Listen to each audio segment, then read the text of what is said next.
Hello बच्चों। आज मैं आपको क्लास 9 की एनसीईआरटी से एक्सरसाइज 2.4 समझाऊंगी। क्वेश्चन नंबर 1 हमारे पास यहाँ पर है, determine which of the following polynomials have x plus 1 a factor. देखो यहाँ पर आपको ना कुछ पॉलिनोमियल्स दे रखे हैं, जैसे कि आप देख लो कि 4 पार्ट आपको दे रखे हैं। आपको ये बताना है कि इन पॉलिनोमियल्स में से x प्लस 1 कौन से पॉलिनोमियल का फैक्टर है। क्वेश्चन क्लियर हो गया क्या बता रहे हैं? तो देखो, जब आपको ये बताना है कि x प्लस 1 कौन से पॉलिनोमियल का फैक्टर है, तो हम क्या करते हैं, इस फैक्टर से x की वैल्यू निकाल लेते हैं। तो निकाल सकते हैं हम x plus 1 is equal to 0 करके, क्योंकि जब वो फैक्टर होगा तो पॉलिनोमियल तो 0 के इक्वल ही आएगी ना पॉलिनोमियल की वैल्यू। तो यहाँ से मैंने x की वैल्यू निकाल ली -1। अब इस -1 को क्या किया मैंने, जो ये 4 पॉलिनोमियल्स मुझे यहाँ पर दे रखे हैं ना, चारों में एक एक बार पुट करके देख लेती हूँ। पुट करने के बाद जिससे भी 0 आएगा तो वो समझ लेंगे उस पॉलिनोमियल का फैक्टर है x प्लस 1, और जिससे 0 नहीं आएगा तो ये समझेंगे कि x प्लस 1 उस पॉलिनोमियल का फैक्टर नहीं है। ठीक है, तो चलिए शुरू करते हैं यहाँ पर अपनी एक्सरसाइज। तो फर्स्ट पार्ट आपको ये दे रखा था, पहले पार्ट का पॉलिनोमियल है x cube plus x square plus x plus 1। ठीक है, तो हमें यहाँ क्या पुट करना है, पुट करना है हमें x इज इक्वल टू -1। यही अभी हमने यहाँ पर निकाला है। तो चलो, जहां जहां x है ना, ऐसा करते हैं वहां पर -1 पुट कर देते हैं। ठीक है ना, तो -1 का क्यूब तो -1 ही होता है, -1 का स्क्वायर +1 होता है, प्लस माइनस -1 प्लस 1। तो देखो ये दोनों आपस में कट हो गए, ये दोनों आपस में कट हो गए, तो आप देख रहे हो आंसर 0 आ गया। इसका मतलब जब आपने फैक्टर से x की वैल्यू निकाल के पॉलिनोमियल में पुट की तो पॉलिनोमियल की वैल्यू 0 आ रही है। तो ये जो फैक्टर है ये इस पॉलिनोमियल का है, तो यहाँ लिख देंगे x plus 1 is a factor of, कौन से पॉलिनोमियल का है, x cube plus x square plus x plus 1। ठीक है, चलिए सेकेंड पार्ट में करके देखते हैं यहाँ पर। तो सेकेंड पार्ट आपको ये दे रखा है, x की वैल्यू तो सेम वही पुट करनी है यहाँ पर, तो put x is equal to -1। अब जहां जहां पर भी x है ना, हम क्या करते हैं वहां -1 रख देते हैं। तो -1 की पावर 4, -1 की पावर 3, -1 की पावर 2, -1 और ये +1 ऐसी है, -1 की पावर 4। तो मतलब -1 को 4 टाइम्स मल्टीप्लाई करेंगे तो 1 ही आएगा। -1 की पावर क्यूब, -1 को 3 बार मल्टीप्लाई करेंगे तो -1 ही आएगा। ठीक है, -1 का स्क्वायर, -1 को 2 बार मल्टीप्लाई करेंगे तो प्लस का 1 आएगा, ये -1 प्लस 1। ठीक है, ये दोनों तो कट हो गए, ये दोनों भी कट हो गए, फाइनली बचा आपके पास 1। तो देखो जब आपने x की वैल्यू पुट की तो 1 बचा, वो 0 के इक्वल नहीं आ रहा है। अगर पॉलिनोमियल की वैल्यू 0 आएगी तब भी फैक्टर होगा, नहीं तो नहीं होगा। इसका मतलब यहाँ हम लिखने वाले हैं x plus 1 is not a factor of x की power 4 plus x cube plus x square plus x plus 1। ठीक है, ये था आपके सेकेंड पार्ट। सेम ऐसे ही थर्ड और फोर्थ में मैंने यहाँ किया, x की जगह -1 रख दिया जहां जहां था, तो थर्ड वाले पार्ट में भी 0 नहीं आया। तो इसका मतलब थर्ड वाले पार्ट का, जो थर्ड पार्ट में पॉलिनोमियल हमें दे रखा है x प्लस 1, उसका फैक्टर नहीं है। उसी तरीके से मैंने जब फोर्थ वाले में पुट किया तो फोर्थ वाले में भी मैंने देखा कि 0 के बराबर नहीं आ रही है पॉलिनोमियल की वैल्यू, 2√2 आ रही है, देखो यहाँ पर पुट करने के बाद। तो इसका मतलब x प्लस 1 जो है वो इसका भी फैक्टर नहीं है। क्लियर हो गया आपका क्वेश्चन नंबर 1। तो जब भी आपको किसी भी पॉलिनोमियल का फैक्टर एक दे दे, एक पॉलिनोमियल दे दे और एक फैक्टर दे, और आपसे पूछे बताओ ये फैक्टर इसी पॉलिनोमियल का है या नहीं है, तो कुछ नहीं करना, उस फैक्टर से वेरिएबल की वैल्यू निकाल के पॉलिनोमियल में पुट कर दो। अगर पुट करके आपका 0 आ रहा है तो इसका मतलब वो जो फैक्टर है वो उसी पॉलिनोमियल का है, अगर नहीं आ रहा तो नहीं है। क्लियर, चलिए क्वेश्चन नंबर 2 पे आते हैं। क्वेश्चन नंबर 2 में आपसे कह रहे हैं use the factor theorem to determine whether gx is a factor of px in each of the following case. आप कह रहे हैं फैक्टर थ्योरम यूज करके ये बताओ क्या gx px का फैक्टर है। तो अगर आप देखो तो क्वेश्चन नंबर 1 में भी आपसे उसने यही पूछा था कि क्या ये इन पॉलिनोमियल्स का फैक्टर है। बस फर्क इतना है क्वेश्चन नंबर 2 में, इस बार आपको पॉलिनोमियल अलग अलग दे रखे हैं और फैक्टर भी आपको अलग अलग ही दे रखे हैं। क्वेश्चन नंबर 1 में फैक्टर एक ही दे रखा था और पॉलिनोमियल अलग अलग दे रखे थे, तो आपने एक ही फैक्टर से वैल्यू निकाल के सारे पॉलिनोमियल्स में पुट करके देखा था, है ना। पर क्वेश्चन नंबर 2 में पॉलिनोमियल और फैक्टर्स दोनों अलग अलग है। तो gx इसका फैक्टर है या नहीं है, कैसे डिटरमाइन करेंगे? हम क्या करते हैं, gx से x की वैल्यू निकाल लेते हैं, तो -1 आ गई फर्स्ट वाले केस में। इस px में पुट करके देख देते हैं, अगर px की वैल्यू 0 आई तो फैक्टर है, और अगर नहीं आई तो नहीं है। सेम ऐसे सेकेंड पार्ट में करेंगे और सेम ऐसे थर्ड पार्ट में करेंगे। gx से पहले x की वैल्यू निकाल लेंगे और फिर px में पुट करके देख लेंगे, ठीक है ना। तो चलिए शुरू करते हैं यहाँ पर। तो gx से निकाले ना पहले हम यहाँ पर। तो gx हमारे को दे रखा है x+1, तो gx को क्या करते हैं, 0 के इक्वल रख देते हैं। तो x+1 is equal to 0, x की वैल्यू कितनी आ गई, -1 आ गई। अब इसको इस px वाले में पुट कर देते हैं, तो 2 -1 का क्यूब -1 का स्क्वायर -2, यहाँ -1 जहाँ जहाँ x था वहाँ -1 रखा है और कुछ नहीं किया है मैंने। तो -1 का क्यूब तो -1 ही होता है, -1 का स्क्वायर 1 होता है। इस माइनस से माइनस किया तो प्लस हो गया, ठीक है। तो यहाँ आ गया -2, ये दोनों तो कट हो गए, यहाँ आ गया +2, ये दोनों भी कट हो गए। तो p-1 कितना आ गया, 0 आ गई ना पॉलिनोमियल की वैल्यू 0। अब जब पॉलिनोमियल की वैल्यू 0 आ गई तो इसका मतलब gx जो है, gx is a factor of px। gx px का फैक्टर है क्योंकि पॉलिनोमियल की वैल्यू 0 आ रही है, ठीक है। सेम ऐसे अगर आप सेकेंड पार्ट देखो, तो मैंने पहले क्या किया, gx से x की वैल्यू निकाल ली -2, फिर पॉलिनोमियल में पुट करके देख लिया। जब मैंने पॉलिनोमियल में पुट किया ना, तो मेरे पॉलिनोमियल की वैल्यू 0 नहीं आ रही है, -1 आ रही है पॉलिनोमियल की वैल्यू। तो इसका मतलब 0 नहीं आई, तो gx उस px का फैक्टर नहीं है। तो मैंने नीचे लिख दिया gx is not a factor of px। Clear. उसी तरीके से हमने थर्ड पार्ट देखा। थर्ड पार्ट में मुझे gx दे रखा था, तो मैंने gx से पहले x की वैल्यू निकाल ली, जो कि मेरी यहाँ पर 3 आ गई। अब इसको इस पॉलिनोमियल में जब मैंने पुट करके देखा, तो मेरा 0 ही आ रहा था जब मैंने पुट किया। तो इसका मतलब gx px का फैक्टर है इस केस में। तो बहुत आसान है, जब भी आपको पॉलिनोमियल और फैक्टर दे रखा हो, अगर आपसे पूछे कि ये जो फैक्टर है इस पॉलिनोमियल का है या नहीं है, तो सिंपली आपको करना क्या है, उस फैक्टर से उस वेरिएबल की वैल्यू निकालनी है और पॉलिनोमियल में पुट करनी है। 0 आ रहा है तो फैक्टर है, 0 नहीं आ रहा तो फैक्टर नहीं है, ठीक है। क्लियर हो गया क्वेश्चन 2 भी। चलिए आते हैं क्वेश्चन नंबर 3 पे। क्वेश्चन नंबर 3 आपसे कह रहा है यहाँ पर, find the value of k if x-1 is a factor of px in each of the following case. यहाँ थोड़ा सा चेंज है क्वेश्चन। आपको देखो 4 पॉलिनोमियल दे रखे हैं, चारों पॉलिनोमियल में ना एक k वेरिएबल दे रखा है जिसकी वैल्यू आपको फाइंड करनी है।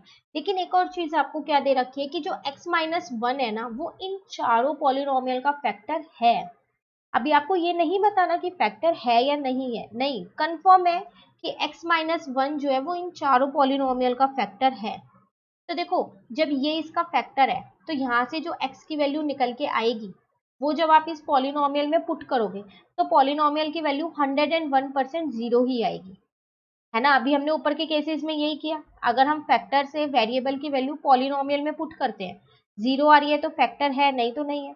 पर यहाँ तो क्वेश्चन में पहले से ही दिया हुआ है कि x-1 जो है वो इन चारों पॉलिनोमियल का फैक्टर है।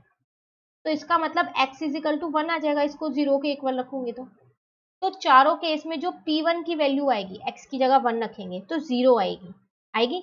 वही चीज हमने यहाँ की है। देखो कैसे किया हमने, यहाँ पर पहले अपना px लिख लिया, ठीक है। अब वो हमसे क्या कह रहा था कि x-1 फैक्टर है, तो यहाँ लिख देते हैं if x-1 is a factor of px, then तो जो p1 है वो क्या होगा, 0 होगा। अब p1 आया कहाँ से, x-1 को मैंने क्या किया, 0 के बराबर रखा तो x की वैल्यू 1 आ गई। अब p1 तो जहां जहां x है पहले वहां पर 1 रखो, 1 का स्क्वायर प्लस 1 प्लस k। अब ये तो 0 होगा क्योंकि x-1 इसका फैक्टर था, तो पॉलिनोमियल की वैल्यू 0 रख दी। यहाँ आ गया 1 प्लस 1 प्लस k, तो 0 is equal to 2 plus k, ठीक है यहाँ तक। तो यहाँ से k की वैल्यू कितनी आ गई आपके पास, -2। k की तो वैल्यू निकालनी थी हर केस में, पहले केस में तो निकल गई। सेम ऐसी अगर दूसरा केस देखें तो x की जगह क्या रखेंगे, 1 रखेंगे। जो चारों पॉलिनोमियल दिए ना, चारों ही पॉलिनोमियल में आपको x की जगह 1 रखना है क्योंकि चारों पॉलिनोमियल का सेम फैक्टर है x-1। क्लियर है। तो p की जगह x की जगह हमने 1 रखा, ठीक है, पॉलिनोमियल की वैल्यू 0 होगी, लो आ गई k की वैल्यू यहाँ पर। माइनस, अब ब्रैकेट में 2 प्लस √2, यहाँ से मैंने माइनस कॉमन ले लिया है, आप चाहो तो यहाँ पर भी छोड़ सकते हैं। क्लियर? सेम ऐसे ही मैंने थर्ड पार्ट में कर दिया, जहां जहां x था वहां पर क्या किया, 1 कर दिया और पॉलिनोमियल की वैल्यू 0 के बराबर रख दी, क्योंकि x माइनस 1 इसका फैक्टर है और k की वैल्यू मैंने यहाँ से फाइंड कर ली। ठीक, सेम ऐसी फोर्थ पार्ट है। मेन है आपको बस क्वेश्चन समझ में आना चाहिए। तो फैक्टर और पॉलिनोमियल पूरे एक्सरसाइज में सिर्फ यही चीजें हैं कि ये इसका फैक्टर है या नहीं है। 0 है तो फैक्टर है, 0 नहीं है तो फैक्टर नहीं है। पहले से ही दे रखा है फैक्टर है तो मतलब पॉलिनोमियल की वैल्यू 0 के इक्वल रख दो और जिस भी वेरिएबल की वैल्यू आपसे पूछ रहा है वो आप निकाल दो। ठीक है, क्लियर हो गया क्वेश्चन नंबर थर्ड। चलिए आते हैं क्वेश्चन नंबर फोर्थ पे। यहाँ आपसे कह रहा है फैक्टराइज। चलो ये px gx सब हट गया है, अब कुछ अलग ही क्वेश्चन आ गया है, फैक्टराइज करना है हमें। 4 पार्ट दे रखे हैं, इनके फैक्टराइज करना है इनको। तो मिडल टर्म स्प्लिट से करें, मिडल टर्म स्प्लिट से आसानी से हो सकता है क्योंकि चारों ही पार्ट में 3 टर्म है, तो मिडल टर्म स्प्लिट हो पाएगी। ठीक है ना, तो चलो करते हैं। यहाँ पर फर्स्ट पार्ट ये रहा आपके पास, मिडल टर्म स्प्लिट होती क्या है, -7x ये है आपकी मिडल टर्म। इसको इस तरीके से स्प्लिट करना है कि जब प्लस माइनस आप यहाँ पर करो तो आपका माइनस का 7x ही है, और जब आप मल्टीप्लाई करो तो इन दोनों की मल्टीप्लीकेशन आनी चाहिए, फर्स्ट टर्म और थर्ड टर्म की, तो 12x² आना है। तो ऐसे दो नंबर में इसको स्प्लिट करो कि प्लस माइनस करके तो -7x ही आ जाए और मल्टीप्लाई करके 12x² आ जाए। तो वो दो नंबर मैंने सोचे ये ले लेते हैं, 4x माइनस 3x, क्योंकि -4x और -3x जब आप इन्हें प्लस करोगे तो -7x आएगा, मल्टीप्लाई करोगे तो 12x² आएगा। ठीक है ना, अब इन दोनों का एक पेयर, इन दोनों का एक पेयर, यहां से मैंने क्या किया, 4 कॉमन ले लेते हैं। चलो 3 नहीं 4 कॉमन आएगा ना, एक सेकेंड।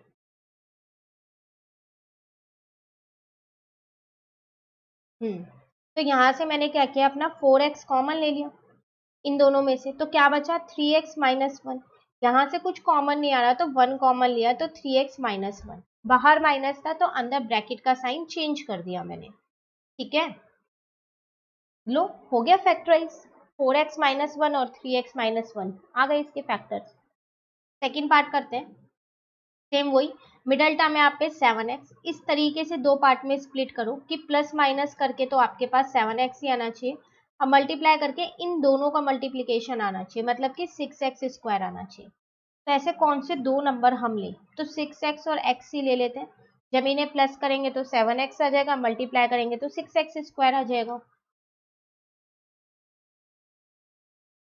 ठीक है, तो इन दोनों का एक पेयर, इन दोनों का एक पेयर, यहाँ से 2x कॉमन लिया तो x प्लस 3 बचा, यहाँ कुछ कॉमन नहीं है तो 1 कॉमन ले लो, अंदर x प्लस 3 बचेगा। अब की बार माइनस नहीं आएगा, और क्यों नहीं आएगा, क्योंकि बाहर साइन प्लस का है, माइनस का होता है तो ही तो चेंज करते। तो 2x प्लस 1 एक फैक्टर आ गया और x प्लस 3 एक आ गया। क्लियर? चलिए थर्ड पार्ट देखते हैं। बीच वाली टर्म है 5x, इसको इस तरीके से दो पार्ट में स्प्लिट करना है कि प्लस माइनस करके तो 5x ही आए, अब मल्टीप्लाई करके कितना है, इन दोनों का मल्टीप्लीकेशन आए, मतलब माइनस का 36x² है, क्योंकि 6x² में -6 को मल्टीप्लाई करोगे तो माइनस का 36x² आएगा। ठीक है, तो ऐसे कौन से दो नंबर लें हम यहाँ पर, 9 और 4 ले लें, 9x और 4x, क्योंकि 9 में से 4 को माइनस करोगे तो 5 भी आ जाएगा और 9 को 4 से मल्टीप्लाई करोगे तो 36 भी आ जाएगा।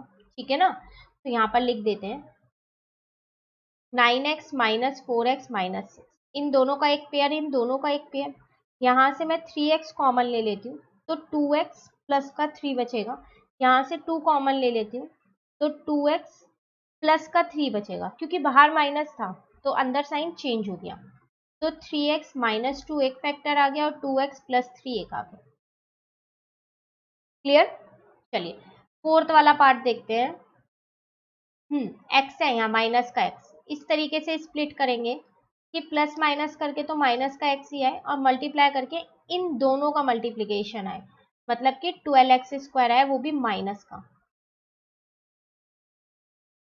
ठीक है, तो कौन से दो नंबर लें, 4 और 3 ले लेते हैं, माइनस का 4x और प्लस का 3x, क्योंकि आपको यहाँ माइनस का x चाहिए, तो बड़ी वाली टर्म के आगे माइनस लगाना पड़ेगा, तभी माइनस का आ पाएगा, ठीक है ना।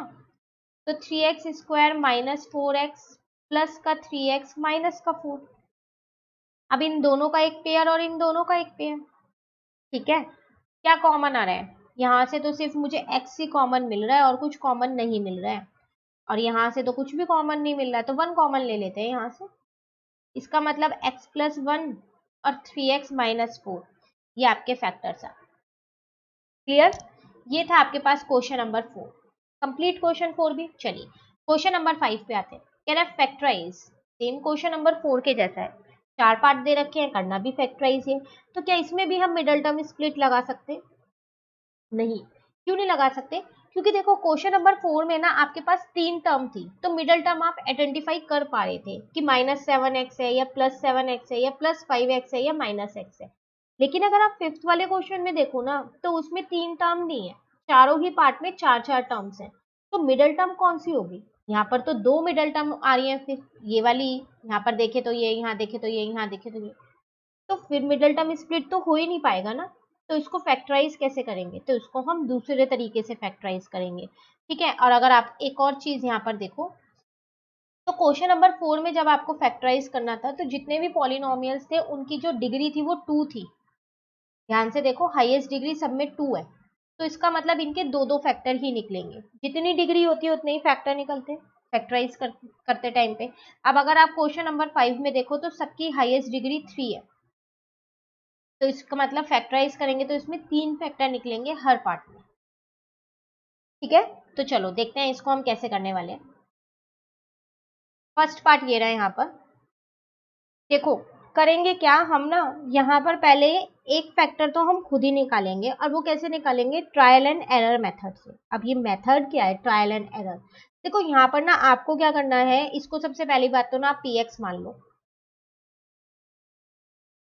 आपको यहाँ पर खुद से सोचना है कि ऐसे क्या रखूं x की वैल्यू कि जो मेरा px है वो 0 के बराबर आ जाए, पॉलिनोमियल जो है।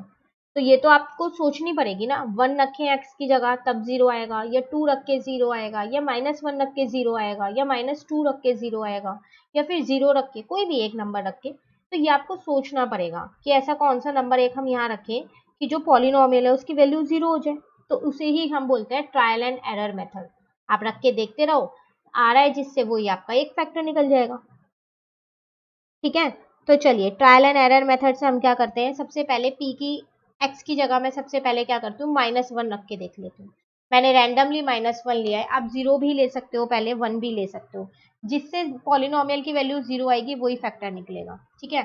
तो मैंने यहाँ -1 लिया, तो -1 का क्यूब 2 -1 का स्क्वायर -1 + 2, ठीक है। तो यहाँ तो -1 आ जाएगा, -1 का स्क्वायर 1 होता है, 1 को 2 से इंटू करेंगे तो 2 ही आएगा, +1 अब +2। तो देखो ये कट हो गया, मेरा पहले ही पारी में p-1 जो है वो 0 के बराबर आ गया। इसका मतलब मैंने एक फैक्टर निकाल लिया इस पॉलिनोमियल का। वो क्या निकाला? जब मैंने -1 रखा तब पॉलिनोमियल की वैल्यू 0 आई है, तो इसका मतलब फैक्टर होगा x+1। x+1 फैक्टर होगा ना, क्योंकि जब आप फैक्टर से वेरिएबल की वैल्यू निकालते हो तो 0 के इक्वल रखते हो ना, -1 आपने रखा था, तो फैक्टर होगा x+1 आपका, ठीक है। तो x+1 is a factor of px, ठीक है। एक तो आपको मिल गया, लेकिन अभी आपको 2 फैक्टर्स और चाहिए। टोटल आपको 3 फैक्टर निकालने हैं इसमें, क्योंकि इसकी हाईएस्ट डिग्री आपके पास यहाँ पर 3 है। चलिए अब बाकी के 2 फैक्टर्स कैसे निकालेंगे? तो बाकी के 2 फैक्टर्स हम पता है क्या करते हैं, जो आपने एक फैक्टर निकाला है ना, उससे इस पॉलिनोमियल को डिवाइड कर देते हैं, ठीक है। कैसे करेंगे देखते हैं, चलो देखो कैसे करेंगे हम डिवाइड। यहाँ पर हम क्या करते हैं, जो ये फैक्टर आया है ना, इसको यहाँ लिखते हैं, ठीक है, और जो हमारा पॉलिनोमियल है उसको हम अंदर लिखते हैं। तो पॉलिनोमियल हमारे पास था क्या, x³ - 2x² - x+2, वो हमने यहाँ लिख लिया,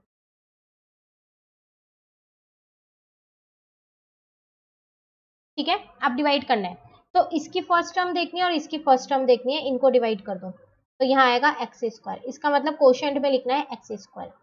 अब इस एक्स स्क्वायर से इन दोनों को मल्टीप्लाई करना है, तो एक्स स्क्वायर से एक्स को मल्टीप्लाई करेंगे तो एक्स क्यूब, एक्स स्क्वायर से 1 को मल्टीप्लाई करेंगे तो प्लस का एक्स स्क्वायर आएगा। याद रखिएगा, क्यूब वाली टर्म के नीचे रखनी है, स्क्वायर वाली के नीचे, मतलब कि सेम डिग्री वाली टर्म्स रखनी है एक दूसरे के नीचे, ठीक है। चलो माइनस करते हैं, साइन चेंज करते हैं यहाँ पर, तो ये तो कट हो गया, यहाँ पर बचेगा माइनस का 3x² माइनस एक्स प्लस 2, इन दोनों को मैंने नीचे कैरी कर लिया। फिर वही इसकी फर्स्ट टर्म लेनी है, ठीक है, और यहाँ पर है first term minus 3x², cut करोगे तो माइनस का 3x बचेगा, तो वो आप यहाँ लिख दो।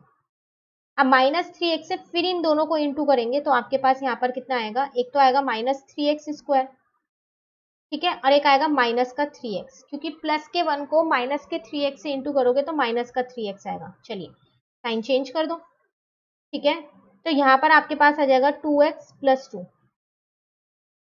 फिर दोबारा फर्स्ट टर्म इसके लिए और फर्स्ट टर्म आपने इसके फैक्टर के लिए, इसको इससे कट किया तो 2 आया, तो प्लस का 2 यहाँ लिख देंगे, जो भी डिवाइड करके आएगा वो आप कोशेंट में लिखोगे, ठीक है। अब 2 से 2x को इंटू किया तो 2x, 2 से 1 को इंटू किया 2, याद रखना ये हमेशा कट होके 0 ही आएगा हर हाल में, ठीक है। अब एक चीज आपको पता है, वो क्या, dividend is equals to divisor multiply quotient plus remainder, आपको पता है ना ये वाला कंसेप्ट। एक जब भी हम डिवाइड करते हैं तो ये उसको चेक करने का तरीका होता है, मैं यहाँ लिख देती हूँ, dividend is equals to divisor into quotient plus remainder, यही होता है। अब डिविडेंड अगर हम देखें तो वो हमारा पॉलिनोमियल ही है, x³ minus 2x² minus x plus 2। Divisor जो हमने फैक्टर निकाला था x+1 trial and error method से, कोशेंट हमारा ये वाला आया x² माइनस 3x प्लस 2, और रिमाइंडर तो हमारा 0 ही आया है। मुझे देखो मैंने एक फैक्टर यहाँ पर ये पहले ही निकाल लिया था, 2 फैक्टर्स और चाहिए थे, है ना, तो ये एक फैक्टर ऐसे ही रहने दो। अब आप इसमें क्या करो, मिडल टर्म स्प्लिट लगा दो, लगा सकते हो मिडल टर्म स्प्लिट। अब तो इसमें 3 टर्म है, तो माइनस 3x को स्प्लिट करना है इस तरीके से कि प्लस माइनस करके तो माइनस 3x ही है, मल्टीप्लाई करके इन दोनों का मल्टीप्लीकेशन है, तो इसको मैंने 2 पार्ट में ऐसे स्प्लिट किया, माइनस 2x माइनस एक्स, ठीक है, इन दोनों का एक पेयर, इन दोनों का एक पेयर, यहाँ से x कॉमन लिया तो x माइनस 2 बचा, यहाँ से 1 कॉमन लिया तो x माइनस 2 बचा, x प्लस 1 एक फैक्टर था, दूसरा फैक्टर x माइनस 2 आ गया, और तीसरा फैक्टर x माइनस 1 आ गया। ये हो गया आपका क्वेश्चन कंप्लीट। तो जब भी 4 टर्म हो और आपको फैक्टराइज करना हो तो आपको इस तरीके से करना है, ट्रायल एंड एरर मेथड से आपको एक फैक्टर तो खुद ही निकालना है, उसके बाद उस फैक्टर से उस पॉलिनोमियल को डिवाइड कर देना है, फिर dividend is equal to divisor into quotient plus remainder का कंसेप्ट लगाओगे तो बाकी के 2 आपके फैक्टर्स और निकल जाएंगे, ठीक है। चलिए सेकेंड पार्ट और देखते हैं। यहाँ पर सेकेंड पार्ट है आपके पास x³ minus 3x² minus 9x minus 5, पहले पार्ट लिख लेते हैं यहाँ पर, फिर इसको सॉल्व करते हैं।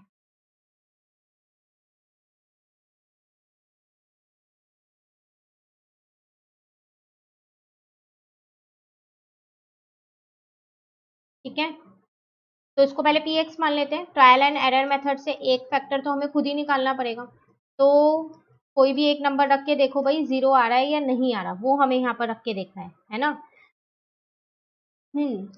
तो क्या रखें, -1 ही रख के देख ले एक बारी कि 0 आ रहा है नहीं आ रहा। चलो x की जगह फिर से -1 ही रख के देखते हैं, नहीं आएगा तो कोई और नंबर रख के देख लेंगे। तो -1 का क्यूब -3 -1 का स्क्वायर -9 -1 -5, ठीक है। -1 का क्यूब -1 -1 का स्क्वायर 1 हो जाएगा, तो यहाँ -3 आ जाएगा, +9 -5। तो देखो ये भी माइनस का है, ये भी माइनस का है, ये भी माइनस का है, तो -1 -3 -5 मिलके -9 हो जाएगा। कट करोगे तो p -1 0 आ गया एक ही बारी में। इसका मतलब हमारे पास एक फैक्टर तो निकल गया x+1, क्योंकि -1 रखा था तो +1 इसका फैक्टर होगा, x+1 is a factor of px। एक निकल गया, बाकी के 2 और निकालने हैं। अब हम डिवाइड करते हैं, तो x+1 से अपने पॉलिनोमियल को डिवाइड करते हैं। पॉलिनोमियल अंदर लिखते हैं हम, x³ माइनस का 3x² था, -9x और -5 था। अब डिवाइड करना तो आप लोगों को आ गया होगा, फर्स्ट टर्म देखनी है हर बार, तो x³ और x है, डिवाइड करोगे तो x² आएगा, तो क्वोशंट में यहाँ x² लिखना है। अब इससे क्या करना है, इन दोनों को मल्टीप्लाई करना है हर बार जब भी आप क्वोशंट लिखोगे। एक्स स्क्वायर से एक्स को किया तो एक्स क्यूब, एक्स स्क्वायर से 1 को किया तो प्लस का x square, sign change, cut हो गया। ये आ गया माइनस का 4x स्क्वायर, माइनस का 9x और -5 हमने नीचे ऐसे ही कैरी कर लिया। अब फिर दोबारा फर्स्ट टर्म चेक करते हैं। चलो यहाँ पर x से इसको काटा तो x, तो माइनस का 4x बचा। फिर माइनस के 4x से इन दोनों को इंटू करेंगे तो माइनस का 4x स्क्वायर और माइनस का 4x ही आएगा, साइन चेंज। तो यहाँ बचा माइनस का 5x माइनस का 1, ठीक है। फिर दोबारा फर्स्ट टर्म देखते हैं, तो माइनस का 5x है यहाँ पर फर्स्ट टर्म और यहाँ पर है x, इसको इससे कट किया तो -5 आएगा। -5 से x को इंटू किया -5x, -5 से +1 को इंटू किया तो -5, साइन चेंज, कट करोगे तो आपका आंसर 0 ही आएगा। और 101% हर केस में जब भी आप फैक्टर से पॉलिनोमियल को डिवाइड करोगे तो 0 ही आएगा, क्योंकि अभी हम ऊपर सीख के आए हैं कि अगर वो एक फैक्टर एक पॉलिनोमियल का एक फैक्टर है तो जो उसकी वैल्यू आएगी वो 0 आएगी, इसलिए तो 0 आ रही है। रूल लगाओ डिविडेंड वाला, dividend is equals to divisor into quotient plus remainder, ठीक है। डिविडेंड तो हमारा पॉलिनोमियल ही था, चलिए लिख लेते हैं एक्स क्यूब माइनस का 3x स्क्वायर माइनस का 9x माइनस का 5, डिवाइजर हमारा फैक्टर था x प्लस 1, कोशेंट हमने अब भी निकाला है x square minus 4x minus 5, ठीक है। रिमाइंडर 0 है। एक फैक्टर तो यही है x प्लस 1, दूसरा फैक्टर ऐसा करते हैं मिडल टर्म स्प्लिट से निकाल लेते हैं। तो माइनस के 4x को इस तरीके से स्प्लिट करेंगे कि प्लस माइनस करके तो 4x ही आ जाए माइनस का, लेकिन मल्टीप्लाई करके माइनस का 5x स्क्वायर है। तो दो फैक्टर्स कौन कौन से हैं, -5x और +x ले लेते हैं। प्लस माइनस करेंगे तो माइनस का 4x भी आ रहा है और मल्टीप्लाई करके -5x स्क्वायर भी आ रहा है। इन दोनों का एक पेयर, इन दोनों का एक पेयर, x प्लस 1, यहां से x कॉमन लिया तो क्या बचा हमारे पास, जब हमने यहाँ पर x को कॉमन लिया तो एक x तो यहाँ बचा, एक सेकेंड ये ब्रैकेट यहाँ से हटा के यहाँ पर लगाते हैं, तो x माइनस 5 बचा, यहाँ से 1 कॉमन आ रहा है तो x माइनस 5 बचा, ठीक है।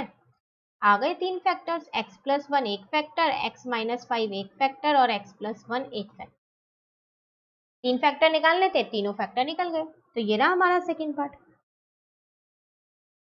ठीक है। चलिए थर्ड पार्ट करते हैं हम, सेम है थर्ड पार्ट भी, करना उसी तरीके से ही है। पहले पार्ट लिख लेते हैं हम यहाँ पर अपना।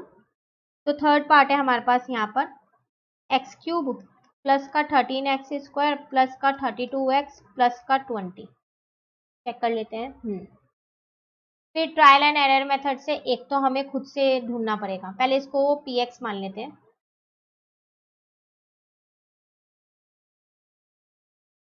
तो x cube plus 13x square plus 32x plus का 20, तो क्या रखें x की वैल्यू कि सॉल्व करके px की वैल्यू 0 आ जाए। दोबारा -1 ही रख के देख लें, आप कोई से भी रख सकते हो, ठीक है। तो मैं p -1 ही रख रही हूँ।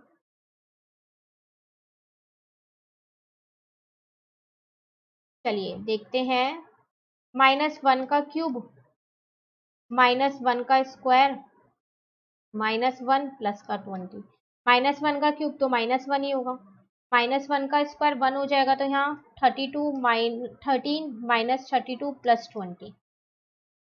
चलिए इन दोनों को अगर मैं सॉल्व करूँ तो मेरा 12 आएगा, और इन दोनों को अगर मैं सॉल्व करूँ तो मेरा माइनस का 12 आएगा।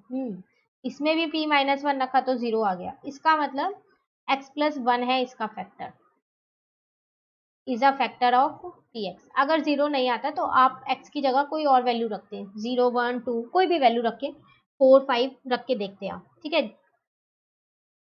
चलो अब सेकेंड स्टेप था डिवाइड करना है, तो x प्लस 1 से पॉलिनोमियल को डिवाइड करेंगे।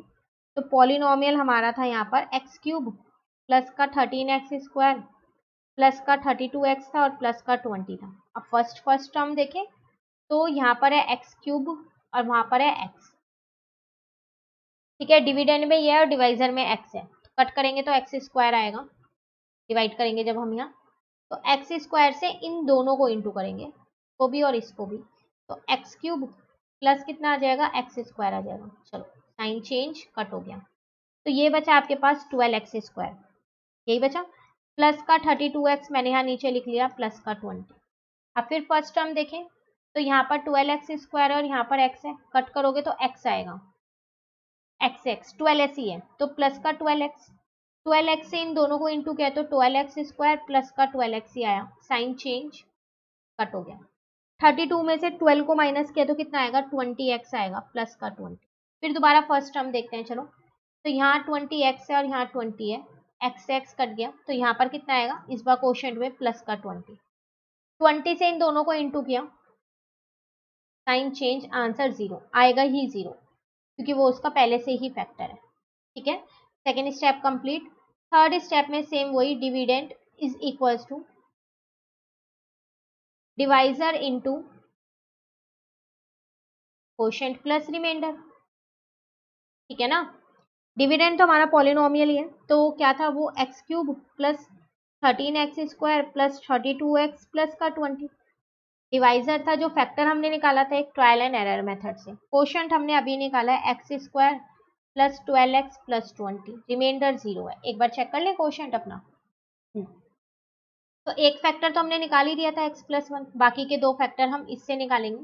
12x को स्प्लिट कर देते हैं दो पार्ट में, मिडल टर्म स्प्लिट लगा रही हूँ मैं इसमें, इस तरीके से प्लस माइनस करके तो आपका कितना आएगा, 12x ही आएगा, मल्टीप्लाई करके आपका 20x² आएगा।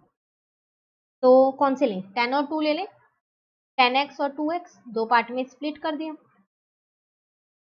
इन दोनों का एक पेयर, इन दोनों का एक पेयर। ठीक है, तो x+1 और यहाँ पर देखें तो x कॉमन लिया तो x+10, यहाँ पर 2 कॉमन लिया तो x+10, निकल गए तीनों फैक्टर्स, एक x+1 निकला, एक x+2 निकला और एक x+10 निकला।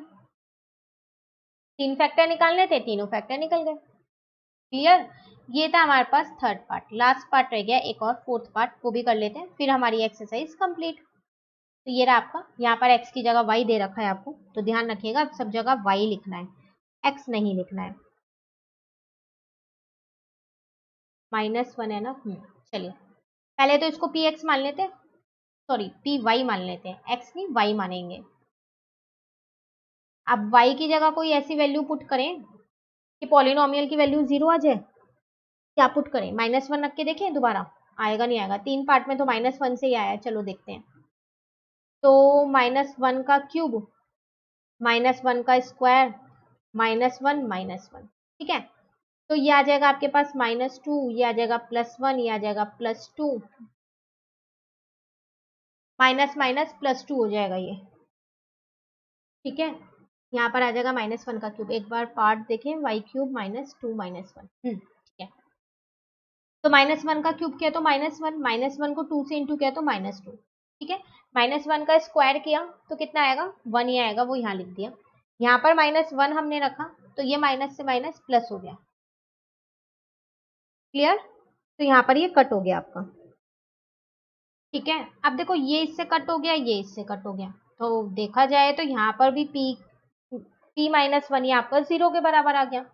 ठीक है, तो फैक्टर क्या हो गया आपके पास यहाँ पर, y+1 is a factor of py। तो हमारा तो चारों ही पार्ट में -1 से आ गया, लेकिन इन केस 1% आपका -1 से नहीं आता तो आप कोई और नंबर रख के देख सकते हो। ठीक है, हाँ अगर आप इसमें +1 रखोगे ना तो भी आपका 0 ही आएगा, तो आप ये मत सोचिएगा कि -1 ही रखना है, नहीं, आप +1 रख के देखिए तब भी आएगा, तो आपका y-1 हो जाएगा उस टाइम पे फैक्टर। ठीक है, तो जिससे भी पॉलिनोमियल की वैल्यू 0 आ रही है ना, आपको वही रखना है, तो वही आपका एक फैक्टर निकल जाएगा। दूसरा फैक्टर तो हम डिवाइड करके निकालते हैं, तो y+1 यहाँ रखेंगे, अपना पॉलिनोमियल अंदर रखते हैं, तो पॉलिनोमियल है 2y³ प्लस y² -2y -1। चलिए फर्स्ट टर्म देखते हैं, 2y³ अपॉन y से y³ काटा तो y² बचा और 2 ऐसी है, 2y² को इन दोनों से इंटू करके लिखा तो 2y³, ठीक है। अब प्लस का 2y², चलो साइन चेंज हो गए, ये कट हो गया। क्लियर, प्लस का y है और माइनस का 2y है, तो माइनस का y², अब -2y -1 नीचे कैरी कर लिए। ठीक है यहाँ तक, अब माइनस का y² और y को कट किया तो माइनस का y बचेगा, तो यहाँ -y आएगा। माइनस वाई से वाई को इंटू किया minus y square, minus y से 1 को इंटू किया माइनस वाई, साइन फिर से चेंज किए यहाँ, तो ये तो कट हो गया। तो यहाँ आपके पास क्या बचा, माइनस का वाई माइनस का 1। फिर फर्स्ट टर्म देखें तो माइनस वाई अपॉन वाई है, तो -1 आएगा यहाँ पर कट हो के। -1 से y को इंटू किया माइनस वाई, -1 से +1 को इंटू किया -1, तो ये भी यहाँ पर साइन चेंज और कट आ गया ना, रिमाइंडर 0। अब थर्ड स्टेप है, dividend is equals to divisor into